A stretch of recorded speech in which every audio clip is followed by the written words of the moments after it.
Bonsoir à tous et soyez les bienvenus sur Pépé Soup pour un nouveau numéro de Pépé News. À l'occasion de la célébration de la fête de l'Assomption, les fidèles de la communauté chrétienne catholique se sont rendus au sanctuaire marial pour marquer cet événement religieux. Une atmosphère empreinte de foi et de dévotion régnait alors que Benguier Jean-François et Robert Bassenga y étaient pour un reportage.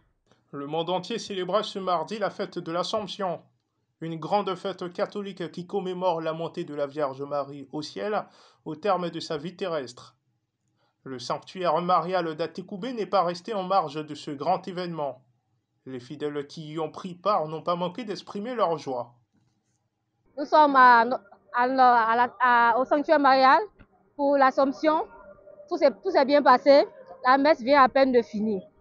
Et pour terminer, je suis membre de la Fondation Elie Chama qui organise un concert, le Rassemblement international des enfants de Marie, le 27 août, au stade de l'Université Cocody à 14 h.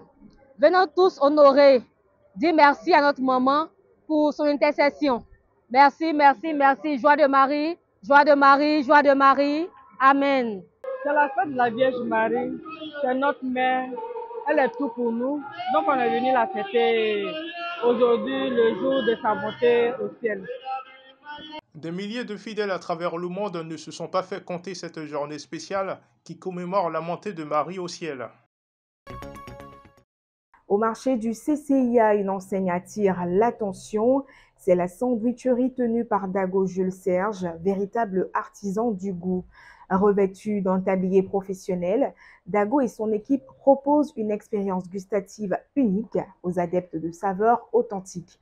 L'affluence constatée ce jour témoigne de la réputation sans faille acquise par M. Dago depuis ses débuts en 1991.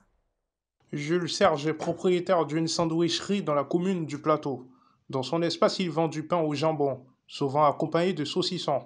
Les clients qui affluent chaque jour vers lui se disent satisfaits par la qualité et le goût de ses aliments. À 91, j'étais avec un monsieur là qui m'a appris à faire ce métier. Après maintenant, on t'a demandé les toujours. Après maintenant, il m'a laissé le pain et puis bon, je vais te chercher. Et puis bon, on est arrivé ici. Voilà. Il n'y a pas de miracle. Au fur et à mesure, on devient encore performant. Avant, c'était jambon, le jambon à 800 francs. On dit c'est une chose à gagner de différent. Le jambon, à 4500, c'est venu maintenant 5500. Donc, du coup, sur le jambon, on a mis 200 francs. Le commerce, il n'y a pas de chose de commande là. Hein. C'est ta manière de faire. Jules est presque connu de tous au marché CCIA du Plateau. Ces sandwichs continuent de faire succomber le cœur des clients. À la manière d'Hélène Keller qui disait « Quand une porte du bonheur se ferme, une autre s'ouvre. Mais parfois, nous contemplons si longtemps la porte fermée que nous ne voyons pas celle qui a été ouverte pour nous. » Tiene Daouda, ayant fait face au décès de ses deux parents, a décidé d'explorer une nouvelle voie en se lançant, bien sûr, dans une activité, celle de la création d'une cabine téléphonique. Malgré les défis rencontrés, il a su identifier une opportunité dans ses difficultés, ce que tout le monde n'aurait pas pu faire, forcément. La vie est parfois parsemée de défis insondables qui peuvent bouleverser nos existences. Pour Tiene Daouda, la tragédie a frappé à 2 reprises avec la perte de ses 2 parents. Une situation qui a brusquement changé sa vie. Tiene est contraint d'abandonner l'idée de poursuivre les études malgré le bac obtenu brillamment. Malgré ces épreuves déchirantes, il a trouvé la force mentale pour avancer et se prendre en charge. En 2015, il entreprend une activité pour subvenir à ses besoins et porte son choix sur la création d'une cabine téléphonique.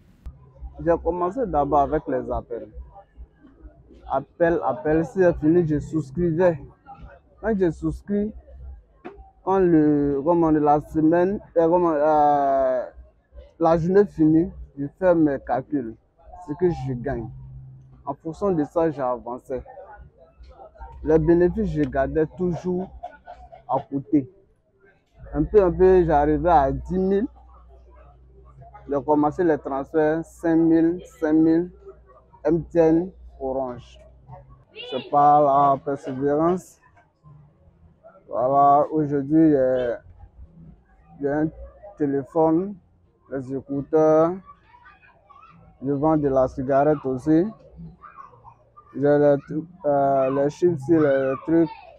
Tiéné ne souhaite pas s'arrêter là. Son ambition dépasse largement son entreprise actuelle. Il rêve d'agrandir son commerce et d'intégrer de nouveaux produits qui répondront aux besoins de la population locale. Et c'est donc avec ce reportage que se referme ce chapitre de PP News. Merci, chers internautes, de votre fidélité. À demain pour un nouveau rendez-vous.